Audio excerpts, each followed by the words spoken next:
स्वागत है my channel YouTube पर। मेरा यूट्यूब चैनल का नाम जनरल स्टडी है। इस चैनल पे लूसेंट का नया वर्जन का इसमें सारा निचोड़ फिजिक्स का एक ही वीडियो में हो जाएगा। चलिए तो चलते हैं दोस्त, ये फिजिक्स का आज स्टार्ट करते हैं, जो सारे एक ही वीडियो में हो जाएंगे। ठीक है, तो फिजिक्स का स्टार्ट करते हैं। चलिए, तो भौतिक प्राकृतिक विज्ञान की वह शाखा है जिसमें द्रव तथा ऊर्जा और उसकी परस्पर क्रियाओं का अध्ययन होता है। भौतिक प्राकृतिक जगत का मूल विज्ञान है, क्योंकि विज्ञान के अन्य शाखाओं का विकास भौतिकी के विज्ञान और बहुत हद तक निर्भर करता है। चलिए मात्रक में देखते हैं। मात्रक किसी राशि का मापन के निर्देश मापन को मात्रक कहते हैं। ठीक है, मात्रक दो प्रकार के होते हैं, मूल मात्रक और एवं व्युत्पन्न मात्रक। ऐसा पद्धति में मूल मात्रक की संख्या 7 होती है, जिसे नीचे सारणी में दिया गया है। ठीक है, तो नीचे सारणी दिया गया है, इसमें देखते हैं ये 7 गो है। 7 है लंबाई, द्रव्यमान, समय, ताप, विद्युत धारा, ज्योति तीव्रता और पदार्थ की केंद्रला। लंबाई का ऐसा मात्रक मीटर होता है जो एम से सूचित करते हैं, और द्रव्यमान का किलोग्राम जो केजी से सूचित करते हैं। समय सेकंड और एस से निरूपित करते हैं, और ताप केल्विन के से, और विद्युत धारा एम्पियर जो ए से, ज्योति तीव्रता केंद्रला सीडी से, और पदार्थ की मात्रा मोल MOL से निरूपित करते हैं। चलिए, ऐसा ही के संपूर्ण मूल मात्रक जो होते हैं, संपूरक मूल मात्रक वो 2 होती हैं। समतलकोण, जिसको ऐसा ही मात्रक रेडियन होता है, RAD से सूचित करते हैं। नंबर 2 में घन कोण, जिसको SI मात्रक स्टेडियन होता है, SR से सूचित करते हैं। SI के कुछ पुराने मात्रक जो नए नाम से संकेत होते हैं। ताप का पहले जो मात्रक होते थे वो डिग्री सेंटीग्रेड कहा जाता था। ठीक है, जो अब नया नाम हो गया डिग्री सेल्सियस हो गया। ठीक है, आवृत्ति का पहले पुराना नाम जो होता था वो कंपन प्रति सेकंड होता था, जिसे अब हर्ट्ज के नाम से जाना जाता है। ज्योति तीव्रता शक्ति केंद्रला के नाम से जाना जाता था, जो अब केंद्रला के नाम से जाना जाता है। समतलीय कोण डी थीटा चित्रानुसार वृत्त के चाप की लंबाई ds उसकी त्रिज्या r के अनुपात में होता, अर्थात डी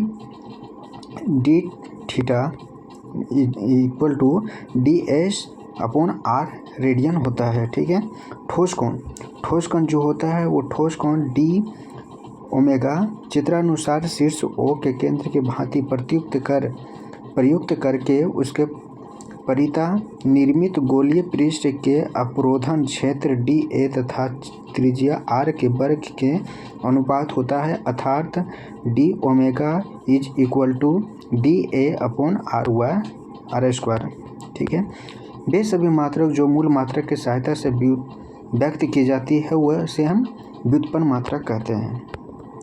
खगोलीय दूरियों को मापने के लिए प्रकाश वर्ष होती है, इसका प्रयोग किया जाता है, क्योंकि प्रकाश की चाल हमेशा एक समान रहती है। प्रकाश वर्ष दूरी का मात्रक होती है। ठीक है, ये बहुत इंपॉर्टेंट है दोस्तों। कहता है कि प्रकाश दूरी क्या है, तो प्रकाश वर्ष जो होती है वो समय का मात्रक होती है, समय की मात्रक होती है। प्रकाश वर्ष जो होती है वो दूरी का मात्रक होती है। ठीक है, दूरी का मात्रक होती है। इसका जो होता है वैल्यू होता है वो होता है 1 प्रकाश वर्ष बराबर 9.46 गुने 10⁻15 मीटर होते हैं। ठीक है, तो चलते हैं आगे। उसके बाद दूरी मापने के लिए सबसे बड़ी इकाई पार्सेक होती है। ठीक है, क्योंकि 1 पार्सेक बराबर जो होते हैं वो प्रकाश वर्ष यानी 3.26 प्रकाश वर्ष के बराबर 1 पार्सेक होते हैं। तो बड़ा यही ना है, क्योंकि 0.26 मल्टीपल प्रकाश वर्ष एक प्रकाश वर्ष होता है, ठीक है, एक पार्सेक होता है। तो एक पार्सेक बराबर होता है 3.08 10⁻16 मीटर होता है। बल का सीजीएक मात्रक डाइन होता है, एसआई मात्रक इसका न्यूटन होता है, 1 न्यूटन 10⁻5 डाइन होता है। काज का सीजीएस मात्रक जो होता है वो अर्ग होता है, एसआई मात्रक इसका जूल होता है, 1 जूल बराबर 10⁻7 अर्ग होता है। ये वीडियो रिवीजन करने का सबसे बेहतर वीडियो होगा।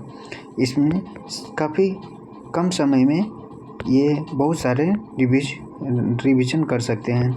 चलिए आगे चलते हैं। 10 के विभिन्न घातों का प्रतीक। दोस्तों इस चैनल को सब्सक्राइब जरूर करें और कोई दिक्कत हो कमेंट बॉक्स में ज़रूर हमें लिखें। तो चलिए, और ये वीडियो जनरल स्टडी के नाम से जाना जाता है। इस पर सारे वीडियो सारे बुक को ऑब्जेक्टिव कराए जाएंगे। कोई भी दिक्कत नहीं होने देंगे। हर बुक का सलूशन इस चैनल पर दिया जाएगा दोस्तों। तो चलिए, 10 के विभिन्न घातों का प्रयोग जो होती है वह भौतिकी के बहुत छोटी सी बहुत बड़ी सी राशियों के मान के 10 के घात के रूप में व्यक्त किया जाता है। 10 के कुछ घातों का विशेष नाम तथा संक्षेप दिए गए हैं, जिसे नीचे दी गई सारणी में दिया गया है। इसको दोस्तों आद पूरी तरह से करना होगा आपको, तभी इसका वैल्यू आपको निकाल सकते हो। चलिए इसको आद करने का सबसे अच्छा तरीका होता है, नीचे से चलिए, deca, hecto, kilo, mega, giga, tera, penta, hexa, yotta, zetta, yotta होता है। ठीक है दोस्तों। तो सबसे पहले deca, hecto, kilo, mega, giga, tera, penta, hexa, yotta, zetta, yotta. अब आते हैं इधर का। ये जो होता है ना दोस्तों, ये घात जो होते हैं, ये घात आपको याद रखना पड़ेगा। 1 है, 2 है, 3 है, 6 है, 9 है, 12 है, 15 है, 18 है, 21 है, 24 है।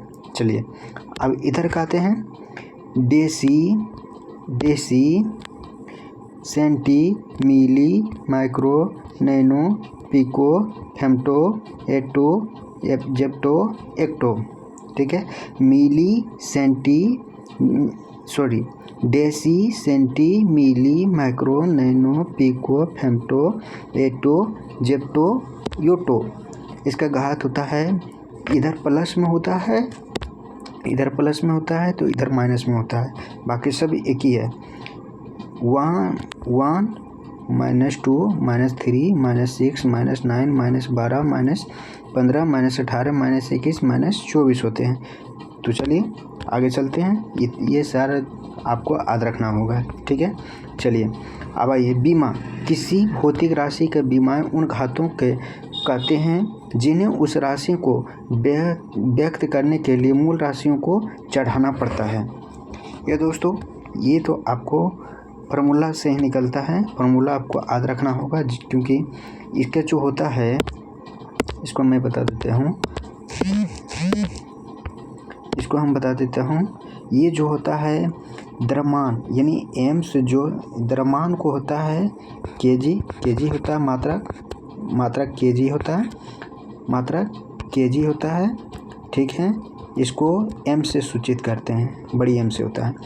और दूरी होता है, दूरी डी से यानी मीटर होता है, और ये एल से सूचित होता है, एल से होता है, और टाइम सेकंड होता है, सेकंड का टाइम होता है, और टी से इसको निरूपित करते हैं। ठीक है, यही 3 वो याद रखना होगा। तो एम्पियर को ही एम्पियर से ही सूचित करते हैं। ठीक है, तो चलिए आगे चलते हैं। इसको देखिए, जैसे दिया है वेग, दूरी अपॉन समय, तो दूरी की क्या होता है, मीटर होता है। दूरी का मीटर होता है। ठीक है, दूरी का यानी मीटर होता है, यानी इसको हम एल बोल सकते हैं। एल से लंबाई, लेंथ को मापते हैं, और समय सेकंड होता है, और सेकंड टी से होता है। ठीक है, तो इसमें L/T टी हो गया, ठीक है। और इसको हम, ये एल नीचे है तो ऊपर जाने में माइनस हो गया, ठीक है। ये तो आप समझते होंगे। चलिए आगे चलते हैं। विमीय सूत्र, यह वह व्यंजक जो यह प्रदर्शित करे कि अमुक भौतिक राशि में कौन सी मूल राशि किस प्रकार के समष्टि है, उस राशि का विमीय सूत्र कहलाता है। जैसे कार्य का विमीय सूत्र ml2t-2 होता है। चलिए ये सारे दोस्त, ये आपको सारा याद करना होगा। ये सब जितना है ये फार्मूला, ये आपका फार्मूला है, फार्मूला याद करना होगा, ठीक है। चलिए आगे के पेज में चलते हैं। आगे कहता है गति पढ़ते हैं। गति कहता है, ये सब बहुत इम्पोर्टेंट चैप्टर है, बहुत इम्पोर्टेंट टॉपिक होता है गति, ठीक है। तो गति चलते हैं, आज गति पढ़ते हैं, ठीक है। उसके बाद गति, चलिए कहता है कि अदिश राशि जो होता है वह भौतिक राशि जिसमें केवल परिणाम होता है, उसे मतलब दिशा नहीं होता है, उसे अदिश राशि कहते हैं, ठीक है। चलिए जैसे द्रव्यमान, चाल, आयतन, कार्य, समय, ऊर्जा आदि, ठीक है। चलिए नोट में कहता है कि विद्युत धारा, ताप, दाब और ये सभी अदिश राशि होती है। चलिए आगे चलते हैं सदिश राशि। वैसे भौतिक राशि जिसमें परिणाम के साथ साथ दिशा भी होती है, जो योग के निश्चित नियमों को अनुसार जोड़ी जाती है, ठीक है, उसे सदिश राशि कहते हैं। जैसे वेग, विस्थापन, बल, त्वरण आदि। चलिए अब दूरी कहते हैं, सॉरी दोस्तों, दूरी क्या है, दूरी चलते हैं किसी दिए गए गुणसमय अंतराल में वस्तु द्वारा तय किए गए मार्ग की लंबाई दूरी कहते हैं, ठीक है। यह एक अदिश राशि है, सदैव धनात्मक होती है, दूरी एक धनात्मक होती है। अब विस्थापन आते हैं, एक निश्चित दिशा में तय की गई दो बिंदुओं के बीच लंबवत यानी न्यूनतम दूरी को विस्थापन कहते हैं। यह सदिश राशि होता है, इसका मात्रक मीटर होता है। ये जो होता है, ये विस्थापन धनात्मक भी हो सकता है, ऋणात्मक भी हो सकता है, शून्य भी हो सकता है, ठीक है। अब आगे चलते हैं। अब आगे कहता है कि चाल कहता है कि किसी वस्तु द्वारा प्रति सेकंड में तय की गई दूरी को चाल कहते हैं। यानी चाल का फार्मूला होता है दूरी बटा समय। चाल एक अदिश राशि होता है, इसका मात्रक मीटर पर सेकंड होता है, ठीक है। इसका ये नोट में जरा है, ये पढ़ लेते हैं। नोट में कहता है कि यदि कोई वस्तु किसी दूरी भी चाल से तय करती है और उसके बाद उतनी ही दूरी v2 चाल से तय करती है, तो उसका औसत संपूर्ण यात्रा जो होता है वो औसत निकालना, औसत। तो 2v1 इंटू v2 बटे v1 प्लस v2 होते हैं। आगे कहता है कि जब वस्तु अपनी यात्रा की आधी समय में v1 चाल से और शेष आधी समय में v2 चाल से चले, तो संपूर्ण यात्रा को औसत चाल जो होता है v1 प्लस v2 अपॉन 2 होते हैं, ठीक है। अब आगे चलते हैं। आगे कहता है कि वेग जो होता है किसी वस्तु का विस्थापन के दर या एक निश्चित दिशा में प्रति सेकंड वस्तु द्वारा तय की गई दूरी को वेग कहते हैं, ठीक है, वेग कहते हैं। यह एक अदिश राशि होती है, इसका SI मात्रक जो होता है वो मीटर पर सेकंड होता है, ठीक है दोस्तों। चलिए इसका अब त्वरण चलते हैं। त्वरण कहता है कि किसी वस्तु का वेग में परिवर्तन की दर को त्वरण कहते हैं। यह एक सदिश राशि है, इसका SI मात्रक जो होता है वो मीटर पर सेकंड स्क्वायर होता है। यदि समय के साथ वस्तु में वेग घटता है तो त्वरण ऋणात्मक होगा, जिसे मंदन कहते हैं। प्रक्षेप गति होती है जब कोई पिंड ऐसे नियत त्वरण के अंतर्गत गति करते हैं जिसका दिशा वेग पिंड के वेग की दिशा से भिन्न होती है, तो पिंड का वेग परिमाण एवं दिशा दोनों समय के साथ बदलते रहते हैं। इसके कारण पिंड एक समतल में वक्र पथ पर गति करता है। इस गति का प्रक्षेप गति कहते हैं। इस वक्र पथ का जो होता है प्रक्षेप पथ कहते हैं, ये सदैव परवलयकार होता है। ये बहुत इंपॉर्टेंट है दोस्तों, परवलयकार होता है। इसका पथ कैसा होता है? तो परवलयकार होता है। जो धनुष से छोटा बाण, हवाई से जहाज से गिरता हुआ बम, तो तोप से छोटा गोला आदि का मार्ग है। ठीक है, ये सारे सब हैं, ये प्रक्षेप गति का उदाहरण है। चलिए आगे चलते हैं। आगे कहता है कि वृत्तीय गति एक त्वरित गति है। ठीक है, कैसी गति है? तो वृत्तीय गति एक त्वरित गति है। चलिए, त्वरित गति है क्योंकि ये वेग की दिशा प्रत्येक बिंदु पर बदल जाती है। वेग की दिशा जो होती है प्रत्येक बिंदु पर बदल जाती है। त्वरण की दिशा वेग के दिशा के लंबवत होती है। ठीक है, अब आगे चलते हैं। आगे कहता है कि डोरी से बंधे हुए एक पत्थर तेजी से वृत्त में घुमाया जाता है और घुमाने से समय डोरी टूट जाने पर पत्थर स्पर्श रेखित उड़ जाती है। अब कोणीय वेग का चलते हैं। कोणीय वेग कहता है कि वृत्ताकार मार्ग पर गतिशील कण के वृत्ताकार केंद्र से मिलाने वाली रेखा 1 सेकंड में जितनी कोण घूम जाती है उसे कोणीय वेग कहते हैं। उसे ओमेगा द्वारा सूचित करते हैं। ठीक है, से प्रकट किया जाता है, अर्थात W/θ/t। ठीक है, ये यदि 1 सेकंड में n चक्कर लगाता है तो ओमेगा बराबर 2πn होता है। ठीक है, अब आगे आइए। क्योंकि एक चक्कर में कण 2π यानी 360 डिग्री रेडियन से घूम जाती है। अब यदि वृत्ताकार मार्ग की त्रिज्या r और कण 1 सेकंड में n चक्कर लगाता है तो उसके द्वारा सेकंड में चली गई दूरी वृत्त की परिधि गुने n बराबर 2πrn, यही उसकी रेखीय चाल होगी। ठीक है, अब आगे चलते हैं।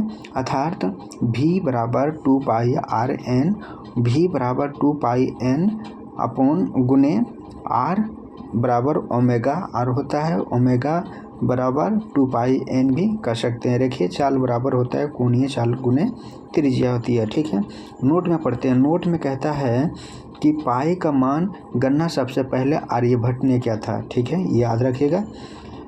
पाई का मान सबसे पहले गणना किसने किया था? तो आर्यभट्ट ने किया था। न्यूटन का प्रथम गति नियम कहता है, न्यूटन का गति नियम चलते हैं पढ़ते हैं। इसमें कहता है कि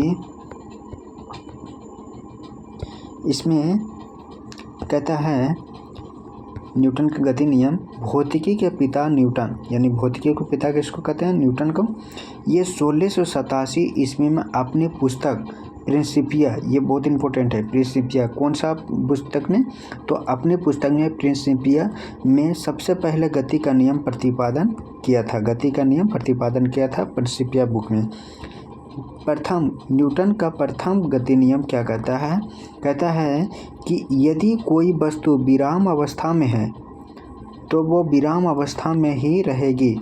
यदि वह एक समान चाल से सीधी रेखा चल रही है तो वैसे ही चलती रहेगी जब तक कि उस पर कोई बाह्य बल लगाकर उसकी वर्तमान अवस्था में परिवर्तन ना किया जाए। ठीक है, तो यानी प्रथम नियम कहता है कि जो वस्तु कोई विराम है तो विराम में रहना पसंद करेगी, यदि गति में है तो गति में रहना पसंद करेगी। अब आते हैं, कहता है कि प्रथम नियम को गैलीलियो का नियम यानी या तो जड़त्व का नियम भी कहते हैं। ठीक है, ये अब आगे आते हैं। कहता है कि बाह्य बल के अभाव में किसी वस्तु अपनी विराम अवस्था या समान गति की अवस्था बनाए रखने की प्रवृत्ति को जड़त्व कहते हैं। किसी वस्तु को जड़त्व को उसके द्रव्यमान द्वारा मापा जा सकता है। ठीक है, यानी उसका जड़त्व कैसे मापा जा सकता है, तो द्रव्यमान द्वारा मापा जा सकता है। ठीक है, अब आगे चलते हैं। कहता है कि प्रथम नियम से बल का परिभाषा मिलता है। ठीक है, चलिए अब दूसरा आते हैं। बल का परिभाषा क्या है, बल का परिभाषा क्या है, तो बल का परिभाषा कहता है कि बल बाह्य कारक है। बल वह कारक है जो किसी वस्तु के प्रारंभिक अवस्था में परिवर्तन करता है या परिवर्तन करने की चेष्टा करता है। बल एक सदिश राशि है जिसका SI मात्रक न्यूटन होता है। ठीक है दोस्तों, और 1 न्यूटन बराबर जो होता है वो कितना होता है, 10⁵ डाइन होता है। ठीक है, डाइन होता है। ठीक है, चलिए अब आगे चलते हैं। कहता है कि जड़त्व का कुछ उदाहरण है। नंबर 1 में ठहरी हुई मोटर या रेलगाड़ी का अचानक चल पड़ने पर उसमें बैठे यात्री पीछे की ओर झुक जाते हैं। नंबर 2 में चलती हुई मोटर कार अचानक रुकने से उसमें बैठे यात्री आगे की ओर झुक जाता है। तीसरा नंबर कहता है कि कंबल को हाथ से पकड़कर डंडे से पीटने पर धूल कण झड़कर गिर पड़ते हैं। ठीक है, अब आइए संवेग में। संवेग कहता है कि किसी वस्तु का द्रव्यमान व वेग के गुणनफल को उस वस्तु का संवेग कहते हैं। ठीक है, अर्थात संवेग बराबर वेग गुने द्रव्यमान होता है। अब तो जानबे करते होंगे दोस्त कि संवेग जो होता है वो mv होता है, m द्रव्यमान भी वेग होता है, यानी चाल कर सकते हैं। ठीक है, अब आते हैं न्यूटन का तृतीय नियम। न्यूटन का जो होता है वो न्यूटन का द्वितीय नियम। ठीक है, चलिए न्यूटन का द्वितीय नियम कहता है किसी वस्तु के संवेग में परिवर्तन की दर उस वस्तु के आरोपित बल के समानुपाती होता है। ठीक है, संवेग परिवर्तन बल की दिशा में होता है। यदि आरोपित बल F बल की दिशा में व्युत्पन्न त्वरण A एवं वस्तु का द्रव्यमान m हो तो न्यूटन का गति का दूसरे नियम F बराबर ma अर्थात न्यूटन के दूसरे नियम से बल का व्यंजक प्राप्त होता है। ये बहुत इंपॉर्टेंट है दोस्तों। बल का दूसरे नियम से बल का यानी न्यूटन का द्वितीय गति नियम से बल का व्यंजक निकलता है। ठीक है, चलिए अब आगे चलते हैं। चलिए अब आगे आते हैं। कहता है कि किसी स्प्रिंग में बल का व्यंजक जो होता है F बराबर जो होता है k x होता है। ठीक है, जहाँ k स्प्रिंग का बल का नियतांक होता है। नंबर स्प्रिंग की लंबाई एकांक वृद्धि होने पर उसमें उत्पन्न प्रत्यानयन बल के परिणाम स्प्रिंग बल के नियतांक कहलाता है। ठीक है, अब आइए।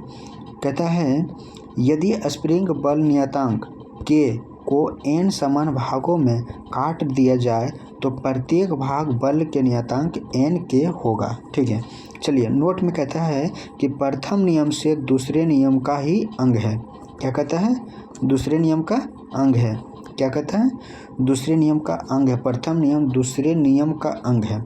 चलिए अब आते हैं तीसरा क्या कहता है।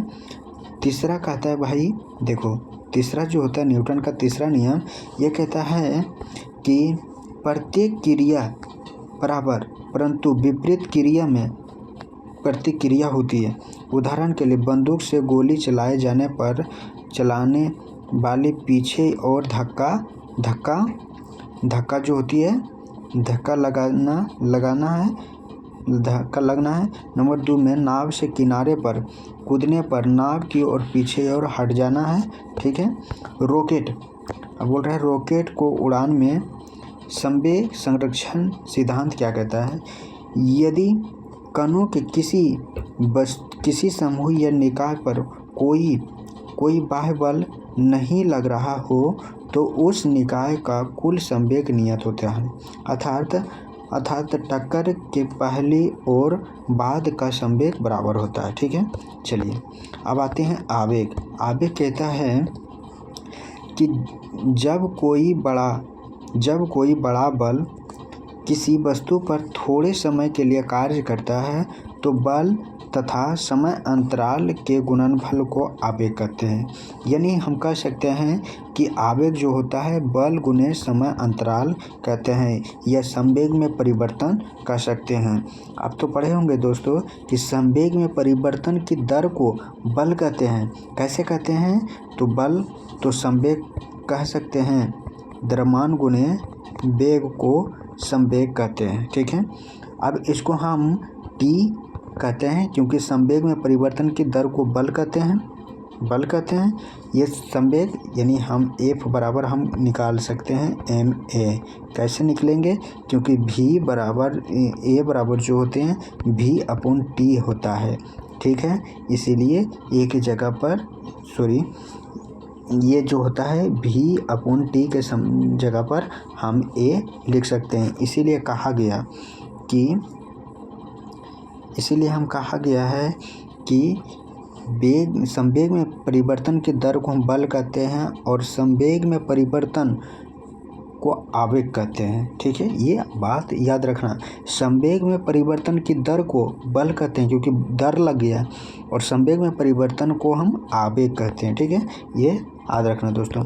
चलिए, आवेग एक सदिश राशि है। कौन सी राशि है? तो सदिश राशि है जिसका मात्रक होता है न्यूटन सेकंड होता है। ठीक है, तथा इसकी दिशा जो होता है वही होता है जो बल की होती है, क्योंकि सदिश राशि है इसलिए होती है। नोट में चलते हैं। घर्षण बल हमेशा बलों के विरोध होते हैं, यानी विपरीत दिशा में घर्षण लगती है। ये इम्पोर्टेंट है। अब चलिए, अभिकेंद्र बल जब कोई वस्तु किसी वृत्ताकार मार्ग पर चलती है तो उस पर एक बल वृत्ताकार केंद्र की ओर कार्य करती है। इस बल को ही अभिकेंद्र बल कहते हैं। इस बल का अभाव में वस्तु वृत्ताकार मार्ग पर नहीं चल सकती है। यदि कोई द्रव्यमान का पिंड भी चाल से r त्रिज्या वृत्तीय मार्ग से चल रहा हो तो उस पर कार्यरत वृत्त केंद्र की ओर अभिकेंद्र बल F बराबर mv/r होता है। चलिए, ठीक है, अब आते हैं अब केंद्रीय बल होता है। कहते हैं कि अजड़त्वीय फ्रेम में न्यूटन का नियमों को लागू करने के लिए कुछ ऐसे बलों की कल्पना करनी होती है जिन्हें परिवेश में किसी पिंड से संबंधित नहीं की जा सकती है। ये बल छद्म बल या गुरुत्वीय बल कहलाता है। अब केंद्रीय बल एक ऐसा गुरुत्वीय बल या छद्म बल है जिसकी दिशा अभिकेंद्रीय बल के विपरीत दिशा में होती है। कपड़ा सुखाने का मशीन, दूध से मक्खन निकालने की मशीन आदि अपकेंद्रीय बल के सिद्धांत पर कार्य करती है। चलिए, अब नोट में आते हैं। नोट में कहता है कि वृत्तीय पथ पर गतिमान वस्तु पर कार्य करने वाले अभिकेंद्र बल की प्रतिक्रिया होती है। जैसे मौत के कुएं का दीवार मोटरसाइकिल और पर अंदर की ओर क्रिया बल लगती है, जबकि इसकी प्रतिक्रिया बल मोटरसाइकिल द्वारा कुएं के दीवार पर बाहर की ओर कार्य करता है। कभी कभी बाहर की ओर कार्य करने वाले प्रतिक्रिया बल भ्रमवश अभिकेंद्रीय बल कह दिया जाता है, जो कि बिल्कुल गलत है। चलिए, अब आगे चलते हैं। आगे कहता है कि बल आघूर्ण क्या है? तो बल आघूर्ण बल द्वारा एक पिंड को एक अक्षय के उपरितः घुमाने की प्रवृत्ति को बल आघूर्ण कहते हैं। किसी अक्ष के परितः एक बल को बल आघूर्ण उस बल के परिणाम तथा अक्षय से बल क्रिया के रेखा के बीच लंबवत दूरी के गुणनफल के बराबर होती है। बल आघूर्ण अपन बराबर होता है, इन्हें टी द्वारा सूचित करते हैं। बल गुने आघूर्ण यानी भुजा, बल आघूर्ण गुना आघूर्ण भुजा होती है। ये एक सदिश राशि है जिसका मात्रक न्यूटन मीटर होती है।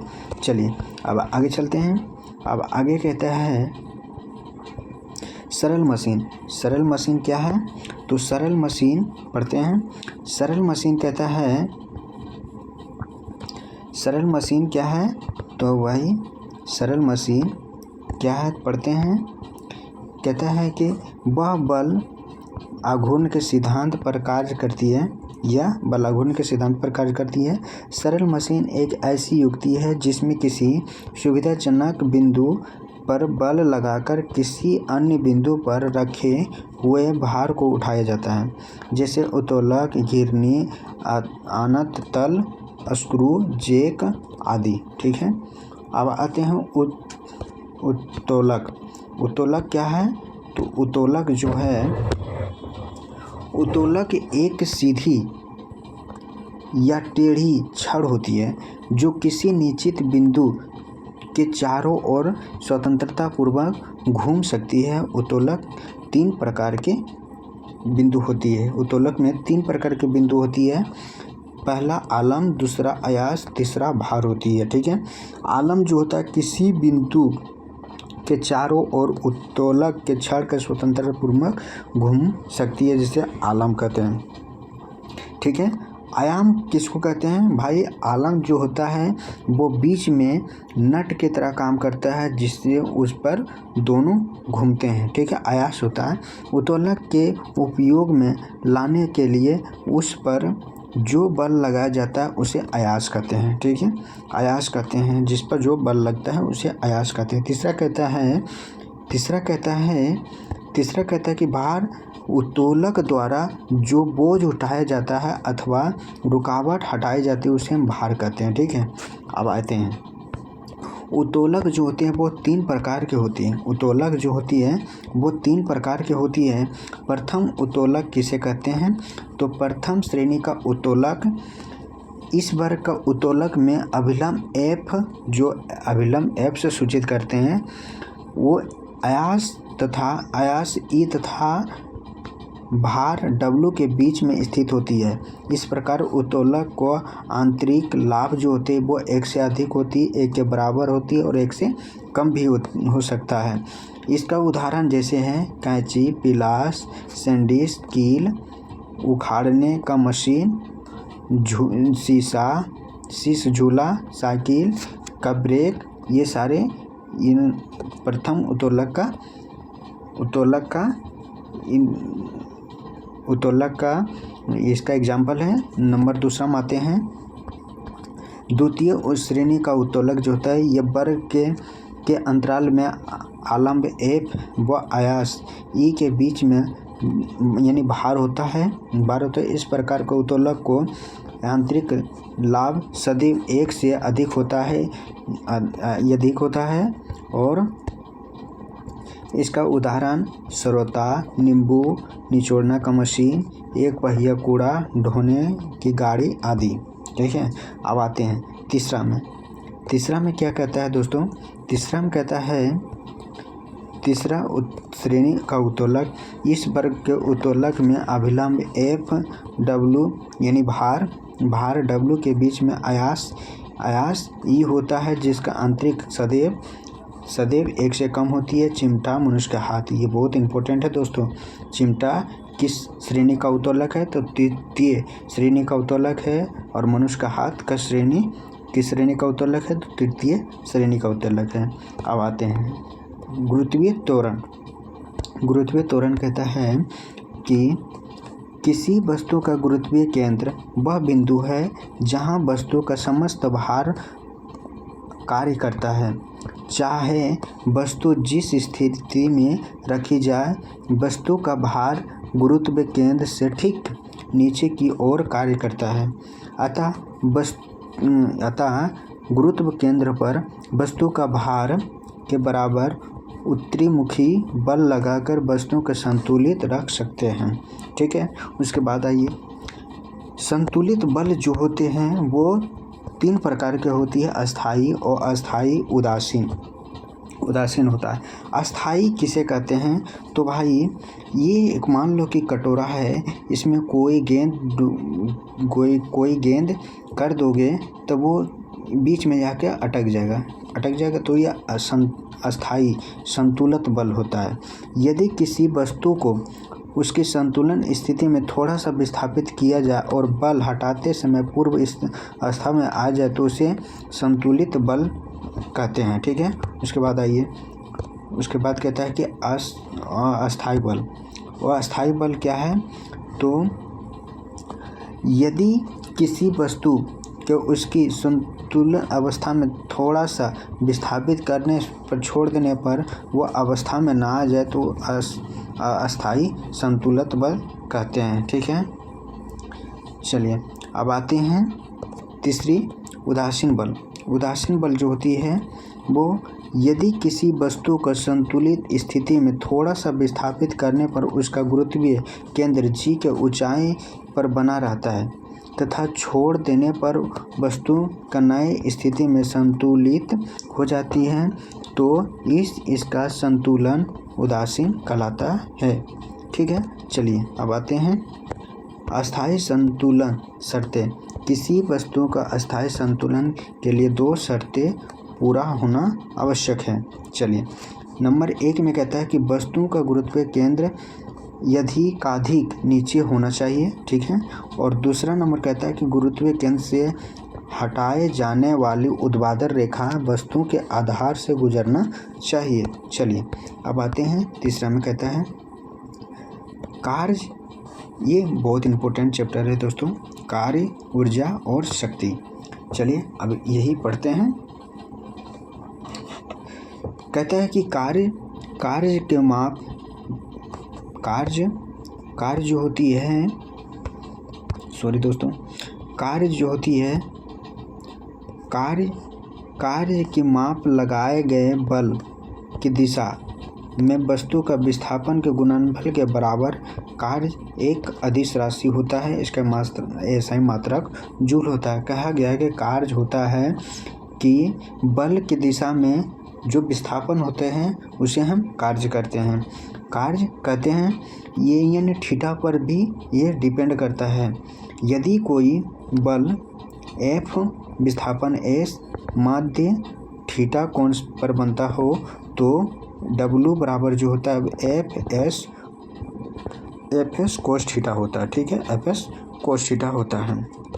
चलिए अब आगे चलते हैं, अब आगे की ओर बढ़ते हैं। आगे कहता है कि ऊर्जा जो होता है, किसी वस्तु का कार्य करने की क्षमता को, उस वस्तु को ऊर्जा कहते हैं। ऊर्जा एक अदिश राशि है, SI मात्रक इसका जूल होता है। ठीक है, कार्य द्वारा प्राप्त ऊर्जा यांत्रिक ऊर्जा कहलाती है। यह दो प्रकार की होती है, गतिज ऊर्जा और स्थितिज ऊर्जा। गतिज ऊर्जा किसे कहते हैं? गतिज ऊर्जा कहते हैं किसी वस्तु में उसकी गति के कारण कार्य करने की जो क्षमता आ जाती है उसे उस वस्तु का गतिज ऊर्जा कहते हैं। यदि m द्रव्यमान की वस्तु भी वेग से चल रही हो तो गतिज ऊर्जा KE यानी गतिज ऊर्जा KE से निरूपित करते हैं। KE = ½ mv² होता है। ठीक है, आगे चलते हैं। आगे कहता है कि नोट में कहता है कि यदि कोई पिंड गतिज ऊर्जा एक समान हो तो अधिक द्रव्यमान वाले वेग कम वेग वाले पिंड का संवेग अधिक होगा। यानी कहा गया कि यदि कोई पिंड गतिज ऊर्जा एक समान है तो अधिक द्रव्यमान वाले कम वेग पिंड का संवेग अधिक होगा। यानी अधिक द्रव्यमान वाले एवं कम वेग वाले पिंड का संवेग अधिक होगा। समझ गए? चलिए आगे चलते हैं। कहता है कि गतिज ऊर्जा, स्थितिज ऊर्जा, जब किसी वस्तु में विशेष अवस्था या स्थिति के कारण कार्य करने की क्षमता आ जाती है तो उसे स्थितिज ऊर्जा कहते हैं। जैसे बांध बनाकर इकट्ठा किए गए पानी की ऊर्जा घड़ी में चाबी में संचित ऊर्जा, तनी हुए स्प्रिंग में कमानी की ऊर्जा, गुरुत्व बल के विरोध में संक्षिप्त स्थितिज ऊर्जा का व्यंजक, यानी इसका व्यंजक होता है Pe, निरूपित करते हैं mgh। ठीक है, इसके बाद चलिए दोस्तों हो गया। इसका फार्मूला होता है Pe is equal to mgh, यानी m द्रव्यमान, g त्वरण, h ऊंचाई होता है। ठीक है, अब आइए अब आगे चलते हैं। शक्ति, कार्य करने की दर को शक्ति कहते हैं। कार्य करने की दर को शक्ति कहते हैं। यदि किसी कर्ता द्वारा W कार्य t समय में किया जाता है तो कर्ता की शक्ति जो होगा वो W/t होता है। शक्ति का ऐसा ही मात्रक वाट होता है, जिसे वैज्ञानिक जेम्स वाट के समान पर रखा गया है, यानी जेम्स वाट के समान पर ही वाट यानी शक्ति का ऐसा मात्रक रखा गया है, जेम्स वाट। ठीक है, इसका फार्मूला तो जानते होंगे, कार्य बटे समय को शक्ति कहते हैं। जूल बटे सेकेंड यानी वाट होता है। इसके 10⁻7 अर्ग सेकेंड बराबर 1 वाट होता है, यानी 1 शक्ति होता है। 1 किलो वाट बराबर होता है 1000 वाट, और 1 मेगावाट बराबर 10⁻6 वाट होता है। अब आते हैं शक्ति। शक्ति की एक और मात्रक अश्व शक्ति होता है। अश्व शक्ति का इकाई जेम्स वाट द्वारा दिया गया है, जेम्स वाट। ठीक है, इसका एक अश्व शक्ति बराबर 746 वाट होता है, जिसको हम 550 फीट या IPS के नाम से जाना जाता है, IBS के नाम से। 746 गुना 10⁻7 अर्ग बटे सेकेंड को हम क्या कह सकते हैं, अर्ग होता है। ठीक है, तो 1 किलो वाट बराबर जो होता है वो कितना HP होता है, तो 1.34 HP बराबर होता है 1 किलोवाट। 1 किलोवाट होता है। ठीक है, उसके बाद आगे चलते हैं। वाट सेकेंड। वाट सेकेंड क्या होता है, तो 1 वाट सेकेंड बराबर होता है 1 वाट गुने 1 सेकेंड, यानी 1 जूल कहते हैं। ठीक है, उसके बाद 1 वाट घंटा बराबर 3600 जूल होता है। ठीक है, 1 किलो वाट घंटा बराबर होता है 1000 वाट घंटा बराबर होता है 3.6 10⁻6 जूल होता है। ठीक है, यह याद रखिएगा। अब आगे चलते हैं। आगे कहता है कि वाट, किलोवाट, मेगावाट ये HP शक्ति का मात्रक होता है, यानी हॉर्स पावर की शक्ति का मात्रक होता है। और यानी वाट में कोई भी टाइम लग गया, यानी सेकंड लग गया, तो वो कार्य होगा या तो ऊर्जा होगा। जैसे वाट सेकंड, वाट घंटा, किलोवाट घंटा, ये कार्य और ऊर्जा का मात्रक होते हैं। चलिए आगे आते हैं। गुरुत्वाकर्षण। गुरुत्वाकर्षण एक बहुत इंपॉर्टेंट चैप्टर होता है दोस्तों, बहुत इंपॉर्टेंट चैप्टर होता है। चलिए अब आगे आते हैं। कहता है कि न्यूटन का गुरुत्वाकर्षण नियम, किन्हीं दो पिंडों के बीच कार्य करने वाला आकर्षण बल पिंड के द्रव्यमान के गुणनफल के अनुक्रमानुपाती तथा उनके बीच के दूरी के वर्ग के व्युत्क्रमानुपाती होता है। दो पिंडों उनके द्रव्यमान m1 m2 दूसरे से r दूरी पर स्थित है, तो न्यूटन का नियम के अनुसार उनके बीच लगने वाला आकर्षण बल F इक्वल टू होता है G m1 m2 बटे r स्क्वायर होता है। ठीक है, उसके जहाँ G नियतांक है, जिसे सर्वाधिक गुरुत्वाकर्षण नियतांक कहते हैं, जिसका मान होता है 6 गुना 10⁻6 गुने 6.67 गुने 10⁻11 न्यूटन मीटर स्क्वायर बटे kg स्क्वायर होता है। इसका मान बहुत इंपॉर्टेंट होता है। बड़ी जी का मान कितना होता है, तो 6.67 10⁻11 न्यूटन मीटर स्क्वायर बटे kg स्क्वायर होता है। ठीक है, आगे चलते हैं। आगे कहता है कि सार्वत्रिक गुरुत्व नियतांक का प्रायोगिक मान सबसे पहले किसने दिया था, तो हेनरी कैवेंडिश ने दिया था। यानी बड़ी जी का मान सबसे पहले किसने दिया था? तो हेनरी कैवेंडिश ने दिया था। कब दिया था? तो 1788 ईस्वी में दिया था। ठीक है, अब आगे चलते हैं। आगे कहता है कि गुरुत्व न्यूटन का गुरुत्वाकर्षण के अनुसार दो पिंडों के बीच एक आकर्षण बल कार्य करती है।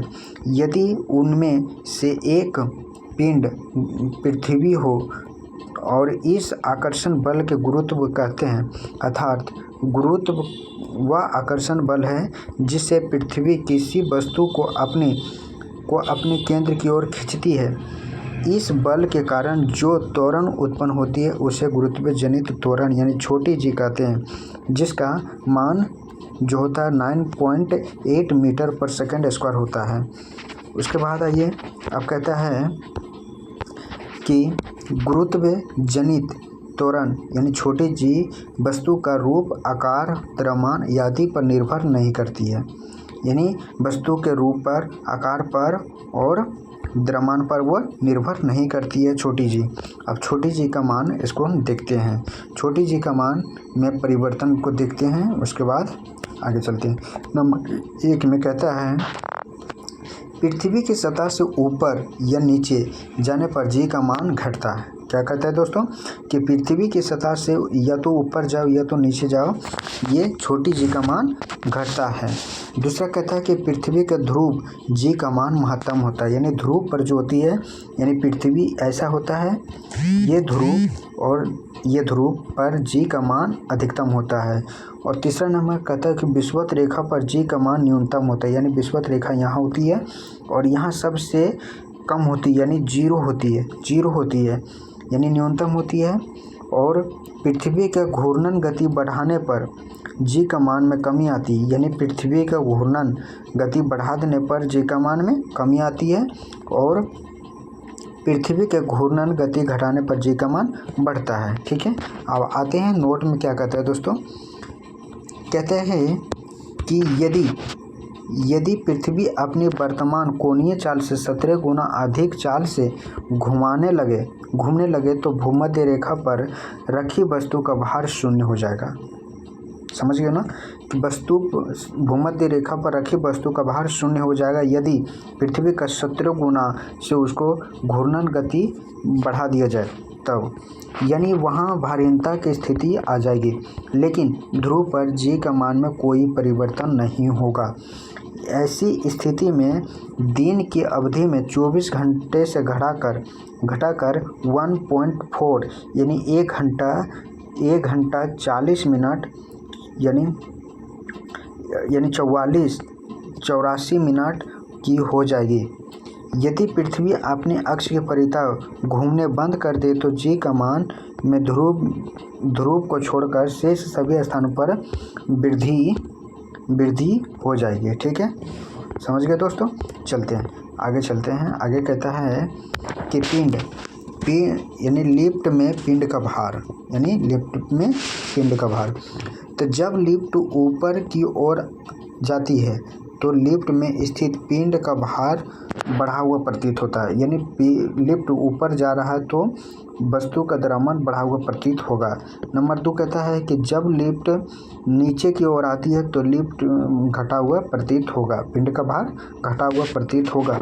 नंबर 3 कहता है कि जब लिफ्ट एक समान वेग से ऊपर या नीचे करती है तो लिफ्ट में स्थित पिंड का भार में कोई परिवर्तन नहीं होता है। यानी एक समान, यानी त्वरण जीरो हो तब बस तो पिंड का भार जो में कोई परिवर्तन नहीं होगा। नंबर 4 कहता है कि यदि नीचे उतरते समय लिफ्ट के डोरी टूट जाए तो वह मुक्त अवस्था पिंड के भांति नीचे गिरती है। ऐसे स्थिति में लिफ्ट में स्थित पिंड का भार शून्य हो जाती है। यह भारीनता की स्थिति में होती है। चलिए अब आगे चलते हैं। 5 क्या कहते हैं? 5 कहते हैं कि यदि पिंड के नीचे उतरते समय लिफ्ट का त्वरण गुरुत्वीय त्वरण से अधिक हो तो लिफ्ट में स्थित पिंड उसके फर्श से उठकर उसके छत से जा लगेगा। चलिए अब आगे चलते हैं। आगे कहता है कि गैलीली ने सबसे पहले यह निष्कर्ष निकाला कि निर्वात में निर्वात में किसी वस्तु के समान त्वरण के साथ गिरती है और एक ही समय में ज़मीन पर पहुंचती है। समझ गए ना कि कोई भी जब ने सबसे पहले यह निष्कर्ष निकाला कि निर्वात में सभी वस्तु यानी भार हो उसमें अधिक हो या कम हो, वो निर्वात में एक समान त्वरण से गिरती है और समान समय पर ही पहुंचती है। ठीक है, अब आगे चलते हैं। आगे कहते हैं कि ग्रहों की गति से संबंधित केपलर का नियम क्या दिया था। तो प्रत्येक 1 नंबर कहता है कि प्रत्येक ग्रह सूर्य के चारों ओर दीर्घ वृत्ताकार कक्षा में परिक्रमा करती है तथा सूर्य के ग्रह के कक्षा के एक फोकस बिंदु पर स्थित होती है। यानी पहला जो केपलर ने 3 नियम दिया था। पहला नियम कहा गया कि सूर्य के चारों ओर दीर्घ वृत्ताकार कक्षा में परिक्रमा करता है तथा सूर्य ग्रह के कक्षा के एक फोकस बिंदु पर स्थित है। ठीक है। दूसरा कहता है कि प्रत्येक ग्रह के कक्षीय वेग नियत होती है। प्रत्येक ग्रह जो होती है वो उसका कक्षीय वेग नियत होती है। इसका प्रभाव यह होता है कि जब सूर्य के निकट होती है तो उसका वेग बढ़ जाता है और दूर होती है तो उसका वेग घट जाता है। ठीक है। उसके बाद आती है तीसरा कहता है कि सूर्य के चारों ओर ग्रह के चक्कर जितना समय में लगाता है उसका परिक्रमण काल टी कहते हैं। परिक्रमा काल का वर्ग यानी t² ग्रह के सूर्य की ओर औसत दूरी r के घन यानी r³ के अनुक्रमानुपाती अर्थात t² प्रोपोर्शनल r³ होता है। ठीक है। अब आगे चलते हैं। कहता है कि अर्थात सूर्य से अधिक दूरी पर ग्रहों के परिक्रमण काल भी अधिक होता है। अर्थात सूर्य के निकटतम ग्रह बुध के परिक्रमण काल 88 दिन, जबकि दूरस्थ ग्रह वरुण का परिक्रमण काल 165 वर्ष होती है। ठीक है, कि जितना दूर होगे उसका उतना ही परिक्रमण काल अधिक होगा। ये तीसरा नियम कहा गया है। चलिए अब आते नोट में कहता है कि IAU के नियम यानी प्लूटो को ग्रहों के श्रेणी से निकाल दिया, इसलिए अब दूरस्थ ग्रह वरुण हो गए। ठीक है, ये 2009 में निकाल दिया था प्लूटो को। ठीक है। अब आइए उपग्रह जो है, उपग्रह कहता है उपग्रह किसी ग्रहों के चारों ओर परिक्रमा करने वाले पिंड को ग्रह को उपग्रह कहते हैं। जैसे चंद्रमा पृथ्वी का उपग्रह है। ठीक है। उसके बाद आगे चलते हैं। कहता है कि उपग्रह के कक्षीय चाल। ठीक है। कहता है 1 नंबर में कि उपग्रह के कक्षीय चाल उसके पृथ्वी तल से पृथ्वी ऊंचाई पर निर्भर करती है। ठीक है। कहता है कि कक्षीय चाल जो होती है उसके पृथ्वी के तल से ऊंचाई पर निर्भर करती है। उपग्रह पृथ्वी के तल से जितना अधिक दूरी होगा उतनी ही उसकी चाल कम होगी। दूसरा नंबर कहता है कि उपग्रह के कक्षीय चाल उसके द्रव्यमान पर निर्भर नहीं करता है। एक ही त्रिज्या के कक्षा भिन्न द्रव्यमानों के उपग्रह की चाल समान होती है। आगे कहता है नोट में कि पृथ्वी तल के अति निकट चक्कर लगाने वाले उपग्रह के कक्षीय चाल लगभग 8 किलोमीटर पर सेकंड होता है। ठीक है। पृथ्वी के तल से अति निकट चक्कर लगाने वाले उपग्रह के कक्षीय चाल लगभग 8 किलोमीटर पर सेकंड होता है। उसके बाद आइए उपग्रह के परिक्रमण काल। उपग्रह के अपनी कक्षा में पृथ्वी का एक चक्कर जितना समय लगाता है उसे परिक्रमण काल कहते हैं। ठीक है। परिक्रमण काल जो होता है वह कक्षीय परिधि अपॉन कक्षीय चाल होता है। ठीक है। अब आगे चलते हैं।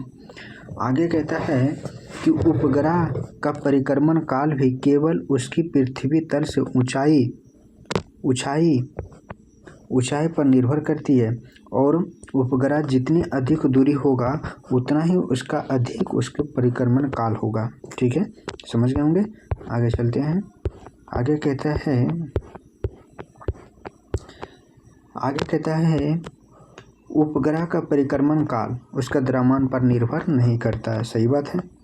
नोट में पढ़ते हैं। नोट कहता है कि पृथ्वी अति निकट चक्कर लगाने वाले उपग्रह परिक्रमण काल 1 घंटा 24 मिनट होता है। ठीक है। उसके बाद ध्रुवीय उपग्रह, वैसे उपग्रह जो पृथ्वी के नज़दीक की कक्षा में चक्कर लगाते हैं ध्रुवीय उपग्रह कहलाते हैं। इसका कक्षीय वेग 8 किलोमीटर पर सेकेंड अर्थात इसका काल जो होता है 84 मिनट होता है। इसका उपयोग मौसम संबंधी जानकारी के लिए किया जाता है। ध्रुवीय उपग्रह के किसके लिए प्रयोग किया जाता है? तो मौसम संबंधी जानकारी के लिए। चलिए आगे होता है भू-अस्थायी उपग्रह, ऐसा उपग्रह जो पृथ्वी के अक्ष के लंबवत तल से पश्चिम से पूरब की ओर पृथ्वी की परिक्रमा करता है। पश्चिम से पूरब की ओर पृथ्वी को परिक्रमा करता है। भू अस्थायी उपग्रह कहते हैं जिसका परिक्रमण काल पृथ्वी के परिक्रमण काल के 24 घंटे के बराबर तथा कक्षीय वेग 3.1 किलोमीटर पर सेकेंड होता है। भू अस्थायी उपग्रह कहलाता है। यह उपग्रह पृथ्वी के तल से लगभग 36,000 किलोमीटर ऊंचाई पर रहकर पृथ्वी के परिक्रमण काल भू तुल्यकालिक कक्षा में संचार उपग्रह स्थापित करने की संभावना पहले आर्थर सी क्लार्क ने व्यक्त किया था। यानी क्या बोला है कि कक्षा में संचार उपग्रह स्थापित करने की संभावना सबसे पहले आर्थर सी क्लार्क ने व्यक्त किया था। चलिए आगे चलते हैं कि पलायन वेग बहुत इम्पोर्टेंट है। पलायन वेग वह न्यूनतम वेग है जिसे किसी पिंड का पृथ्वी की सतह से ऊपर की ओर फेंके जाने पर गुरुत्वीय क्षेत्र को पार कर जाता है, पृथ्वी पर वापस नहीं आता है। पृथ्वी के लिए पलायन वेग का मान 11.2 किलोमीटर पर सेकेंड अर्थात पृथ्वी तल से किसी वस्तु को 11.2 किलोमीटर पर सेकेंड या उससे अधिक वेग से ऊपर किसी भी दिशा में फेंका जाए तो वह वस्तु फिर पृथ्वी तल से पर वापस नहीं आएगी। चंद्रमा पर पलायन वेग का मान 2.35 किलोमीटर पर सेकेंड होता है और सूर्य का जो होता है वो दोस्तों होता है 42 किलोमीटर पर सेकेंड होता है। ठीक है। चलिए आगे आते हैं। उपग्रह के लिए कक्षीय वेग जो होता है वो v0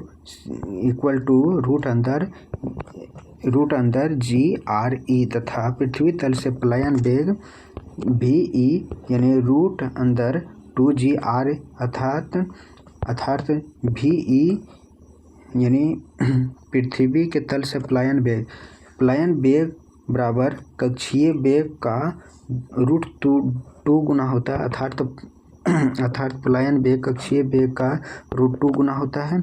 इसलिए यदि किसी उपग्रह का कक्षीय वेग का दुगुना अर्थात 41% बढ़ा दी जाए तो उपग्रह अपनी कक्षा को छोड़कर पलायन कर जाएगा।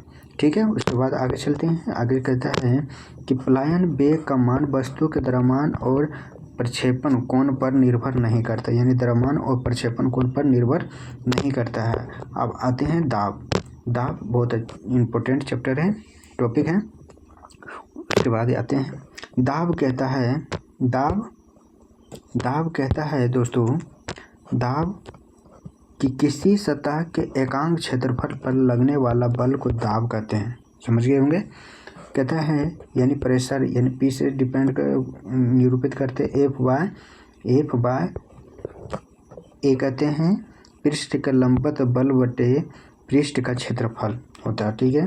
दाब का एसआई मात्रक न्यूटन पर मीटर स्क्वायर होता है जिसके नाम पास्कल भी कहते हैं। दाब एक अदिश राशि होता है। ठीक है। चलिए आगे चलते हैं। वायुमंडलीय दाब सामान्यतः वायुमंडलीय दाब वह दाब होता है जो पारे का 76 सेमी यानी सेंटीग्रेड सेमी लंबे कॉलम के द्वारा डिग्री सेल्सियस पर 45 डिग्री अक्षांश पर समुद्र तल पर लगाया जाता है। यह एक वर्ग सेंटीमीटर अनुप्रस्थ काट वाले पारे के 76 सेंटीमीटर लंबे कॉलम के भार के बराबर होती है। वायुमंडलीय दाब का एसआई मात्रक वार होता है। वायुमंडलीय का एसआई मात्रक जो होता है, एक दाब का एसआई मात्रक जो होता है वार होता है। एक बार बराबर 10⁵ पास्कल कह सकते हैं या तो न्यूटन पर मीटर कह सकते हैं। उसके बाद आइए कहता है कि वायुमंडलीय दाब 10⁵ न्यूटन पर मीटर स्क्वायर अर्थात एक बार के बराबर होता है। उसके बाद आगे चलते हैं। आगे कहते हैं कि पृथ्वी की सतह से ऊपर जाने पर वायुमंडलीय दाब कम होता है अर्थात हो जाता है, जिसके कारण पहाड़ों पर खाना बनाने में कठिनाई होती है। वायुमंडल में बैठे यात्री फाउंटेन पेन से स्याही रिस जाती है। ठीक है, आगे चलते हैं। आगे कहता है वायुमंडलीय दाब को बैरोमीटर से मापा जाता है, जिसका सहायता से मौसम संबंधित पूर्वानुमान भी लगाया जा सकता है।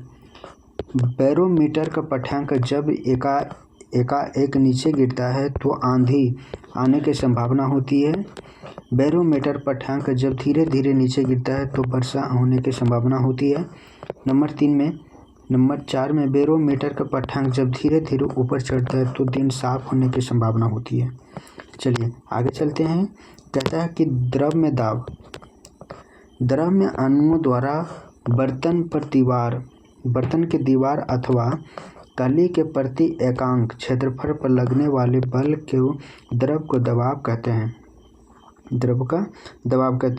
द्रव का अंदर किसी बिंदु पर द्रव के कारण द्रव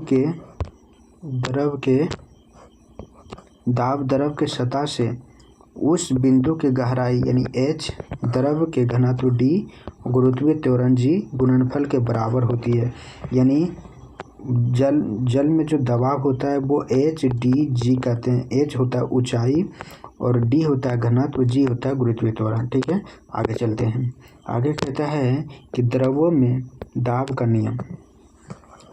नंबर 1 में कहता है कि स्थिर दाब में एक ही क्षैतिज तल में स्थित सभी बिंदुओं पर दाब समान होती है। ठीक है, ये दाब का प्रथम नियम।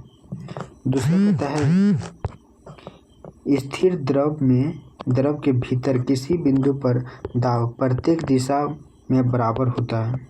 ठीक है। तीसरा कहता है कि द्रव के भीतर किसी वस्तु पर दाब स्वतंत्र तल से बिंदु की गहराई के अनुक्रमानुपाती होता है। 4 कहता है किसी बिंदु पर द्रव का दाब द्रव के घनत्व पर निर्भर करता है।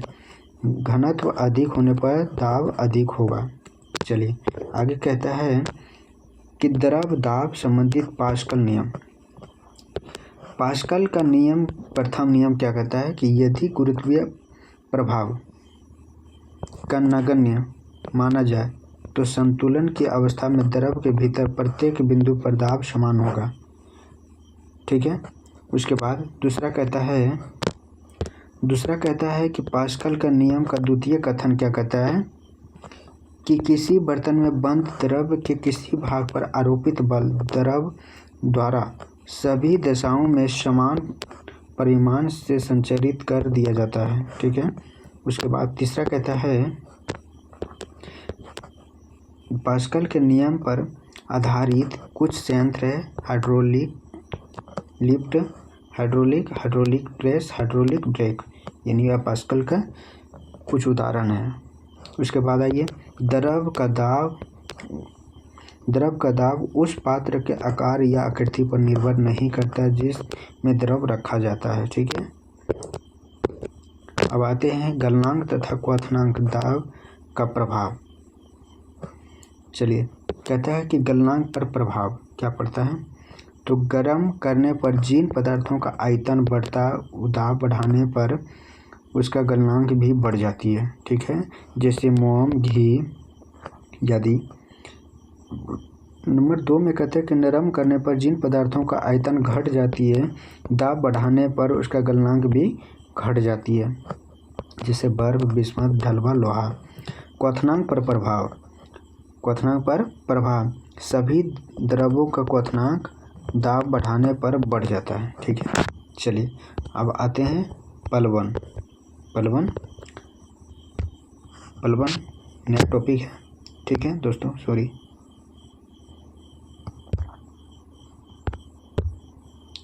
चलिए, पलवन होता है, पलवन कहता है किसको, तो उत्प्लावन बल। उत्प्लावन बल द्रव का वह गुण जिसके कारण वस्तुओं को ऊपर की ओर एक बल लगता है, जिसे उच्छेप या उत्प्लावक बल कहते हैं।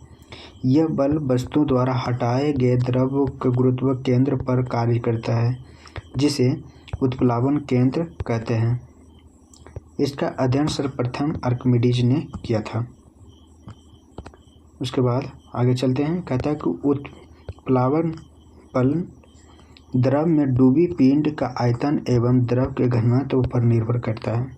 जिस पिंड जब द्रव में पूर्णतः डूब जाता है तो उत्प्लावन बल का मान अधिकतम हो जाता है। उत्प्लावन बल का मान ठोस वस्तु की प्रकृति भार पर निर्भर नहीं करता है।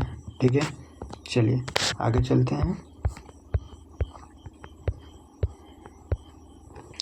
आर्किमिडीज का सिद्धांत।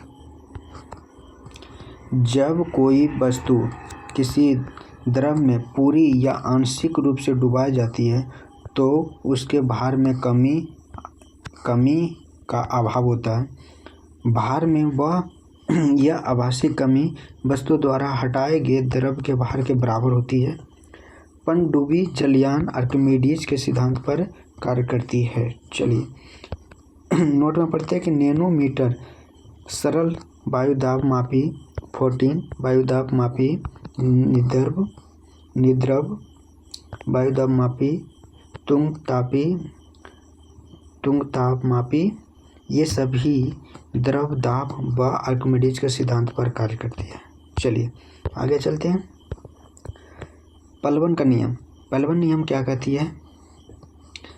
पलवन यानी तैरने का जो नियम होती है वो कहता है कि संतुलन अवस्था में तैरने पर वस्तु अपने भार के बराबर द्रव विस्थापित करती है, अपने भार के बराबर जल विस्थापित करती है। ठीक है। दूसरा कहता है कि ठोस का गुरुत्व केंद्र तथा हटाए गए द्रव गुरुत्व केंद्र के दोनों एक ही ऊर्ध्वाधर रेखा में होनी चाहिए। चलिए ठीक है। आगे कहता है कि घनत्व जो होता है घनत्व बराबर होता है द्रव्यमान बटे आयतन। ठीक है। इसका SI मात्रक जो होता है वो किलोमीटर क्यू होता है। किलोमीटर यानी किलोमीटर पर किलोग्राम पर मीटर क्यू होता है। ठीक है। आपेक्षिक घनत्व या विशिष्ट घनत्व किसको कहते हैं? तो कहता है इसको आपेक्षिक घनत्व जो होता है वस्तु का घनत्व बटे 4 डिग्री सेल्सियस पर पानी का घनत्व। नोट में किसको कहता है कि जल का महत्तम घनत्व 4 डिग्री सेल्सियस यानी 39.2 फ़ारेनहाइट पर होता है। ठीक है। उसके बाद आइए आगे कहता है कि आपेक्षिक घनत्व का अनुपात अतः इसका कोई मात्रक नहीं होता है। मात्रक के सभी प्रणाली में इसका मान समान होती है। आपेक्षिक घनत्व हाइड्रोमीटर से मापी जाती है। सामान्य जल की अपेक्षा समुद्री जल की घनत्व अधिक होता है, इसलिए उसमें तैरना आसान होता है। जब बर्फ समुद्र के पानी में तैरता है तो उसका आयतन 1/10 होती है। भाग पानी को ऊपर रहता है। ठीक है। चलिए, किसी बर्तन में पानी भरा है और उस पर बर्फ तैर रही है। जब बर्फ पूरी तरह पिघल जाएगी तो पात्र में पानी का तल बढ़ता नहीं है, पहले के समान रहती है। ठीक है, चलिए ये तो जानते होंगे। दूसरा कहता है कि नमक के घोल का घनत्व अंडे के घनत्व से अधिक होती है, इसलिए नमक के घोल में अंडे तैरता है।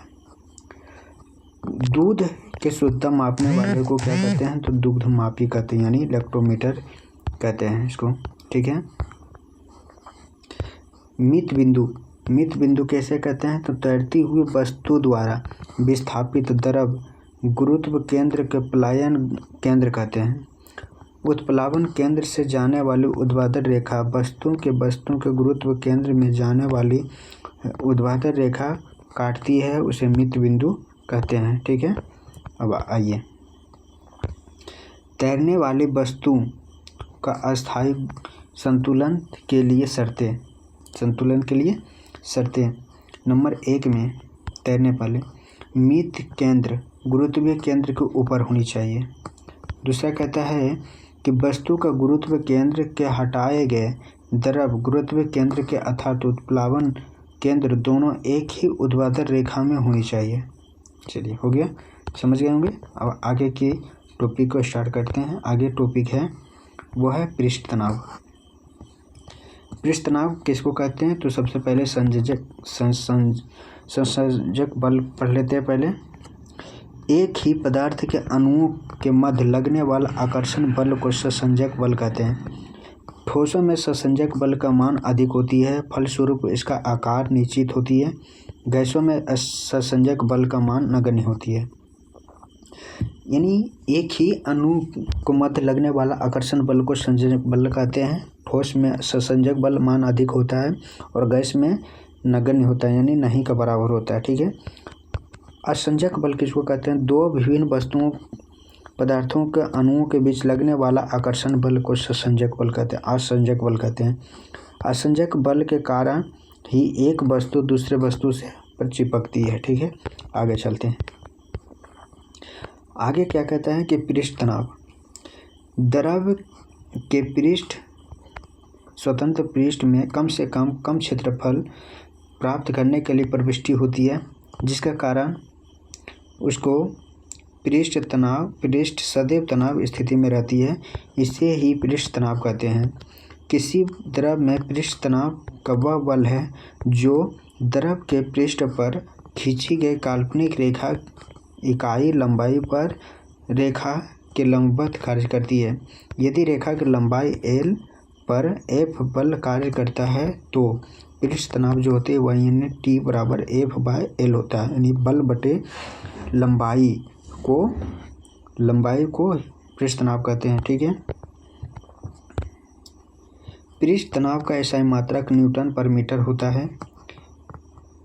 द्रव के पृष्ठ का क्षेत्रफल एकांक वृद्धि करने के लिए किया गया कार्य द्रव में पृष्ठ तनाव के बराबर होती है। इसके अनुसार पृष्ठ तनाव का मात्रक जूल पर मीटर स्क्वायर होगा। द्रव का ताप बढ़ाने पर पृष्ठ तनाव कम हो जाती है और क्रांतिक ताप पर शून्य हो जाती है। यह याद रखना दोस्तों, बहुत इंपॉर्टेंट है। द्रव का ताप बढ़ाने पर पृष्ठ तनाव कम हो जाती है और क्रांतिक ताप पर शून्य हो जाती है। नंबर नोट्स में पढ़ते हैं कि घुलनशील नमक मिलाने पर पृष्ठ तनाव क्या होता है? तो बढ़ जाती है। घुलनशील नमक मिलाने पर जल का पृष्ठ तनाव जो होती है वो बढ़ जाती है। ठीक है, उसके बाद आगे चलते हैं। कहता है केशिकत्व। केशिकत्व क्या है दोस्तों? तो केशिकत्व एक ऐसी खोखली नली जिसकी त्रिज्या बहुत कम तथा एक समान होती है, केशिकत्व यानी केश नली कहलाता है। केश नली में द्रव ऊपर की ओर चढ़ने या नीचे दबने की घटना को केशिकत्व कहते हैं। द्रव में केशी नली में ऊपर चढ़ने अथवा नीचे गिरने के कारण द्रव का पृष्ठ तनाव कहते हैं। किसी सीमा तक द्रव केशी नली में चढ़ना या उतरना यह केशी नली के त्रिज्या पर निर्भर करती है। संकीर्ण नली में द्रव का चढ़ाव अधिक तथा चौड़ी नली में द्रव का चढ़ाव कम होती है। चलिए आगे होता है, आगे की ओर होता है, देखते हैं। कहते हैं कि सामान्य जो द्रव के कांच को भिगोता है वह किस नली में ऊपर चढ़ जाता है, ठीक है। और जो द्रव कांच को नहीं भिगोता है वो नीचे दब जाती है। जैसे जब किसी नली में पानी डुबाया जाता है तो पानी ऊपर चढ़ जाती है और पानी की सतह किसी नली के अंदर धंसा हुआ रहता है। इसके लिए स्पर्श कोण न्यून कोण होता है। इसके विपरीत जब किसी नली के पारे में डुबाया जाता है तो पारा किसी नली में बर्तन में रखे पारे की सतह से नीचे ही रहती है और किसी नली में पारा की सतह उभरा हुआ रहता है, ठीक है। चलिए कहते हैं इसलिए स्पर्श कोण का मान अधिक होता है, ठीक है। उसके बाद आगे चलते हैं। कहता है किसी तत्व का उदाहरण पढ़ लेते हैं। कहता है कि 1 नंबर के ब्लॉटिंग पेपर स्याही को शीघ्र सोख लेती है क्योंकि इसमें बने छोटे छोटे छिद्र किसी नली के कारण कार्य करती है। नंबर 2 में लालटेन या लैंप में बत्ती किसी तत्व के कारण तेल ऊपर चढ़ती है। 3 नंबर कहता है कि पेड़ पौधे की शाखाओं, तना एवं पत्तियों जल और आवश्यक लवण किसी तत्व की क्रियाओं पर द्वारा ही पहुंचता है। नंबर 4 में कहता है,